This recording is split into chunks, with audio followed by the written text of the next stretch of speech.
Over the weekend, Ted Cruz came roaring back with decisive victories in Kansas and in Maine. But more important than the two that he won were the two where Trump beat him, Louisiana and Kentucky. Now, Louisiana is kind of a little bit like Alabama. I mean, they're different, Cajun population and all that, but still basically geographically akin. And Cruz lost the Alabama primary by about 17 points on Super Tuesday. But he lost the Louisiana primary by only 4, showing a tremendous growth in Cruz's support. And more importantly, Rubio and Kasich both faded dramatically from their strong finishes in Alabama, particularly Rubio, to a very distant third in Louisiana. And the same was true when you compare Tennessee and Kentucky. Again, different states, but in many ways similar. On Super Tuesday, Trump absolutely creamed everybody in Tennessee, winning it by 15 or 17 points. But in Kentucky, he won it by only 4, with Cruz really nipping on his heels. So there is evidence to suggest that Trump may be really crashing, and that Cruz may really be surging. Now, there's a separate phenomenon, and you have to look at them differently. Is Trump crashing? Well, his vote share is down somewhat from the Super Tuesday levels.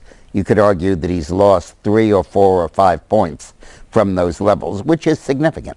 It's the first time Trump has ever really lost from his perch at the high 30s and low 40s% of the vote. But more ominously for Trump, Rubio and Kasich are de facto increasingly out of this race. It doesn't matter that they haven't withdrawn. It doesn't matter that they haven't had that long press conference about the movement will live on and all that, because the voters are withdrawing them on their own. To use Romney's words, they're self-deporting them from the Republican primary. And increasingly, the voters who would have gone to Rubio, and to a lesser extent those that would have gone to Kasich, are now going to Cruz, which means that de facto this is becoming a two-way race.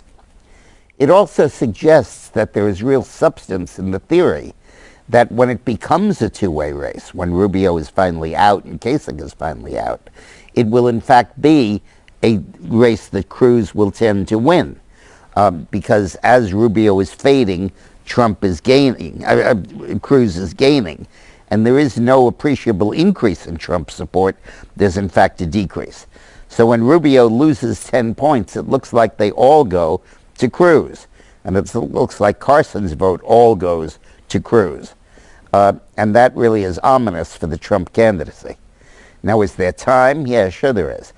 Going into March 8th's election, there's only 75 delegates separating Trump and Cruz. There were 98 before Saturday. So I think that this is very good for Cruz and ominous for Donald Trump. Now we're going to go into Michigan tomorrow. And in Michigan, Cruz has made very little effort. I think he campaigned there a little, he debated there.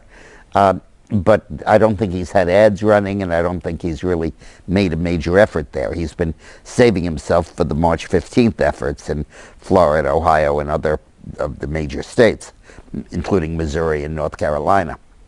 But it will be very interesting to see what happens to the Rubio vote and to the Trump vote, even without a major push by Ted Cruz.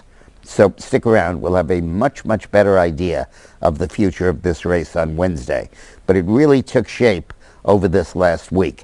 On Super Tuesday, it was crucial that Cruz pulled out 3 states and won in 3 states, demonstrating that he could indeed beat Donald someplace other than Iowa. And then it's crucial that Rubio won only a caucus in Minnesota, and that is creating a de facto two-way field. The Rubio victory in Puerto Rico, I don't think, is going to amount to much.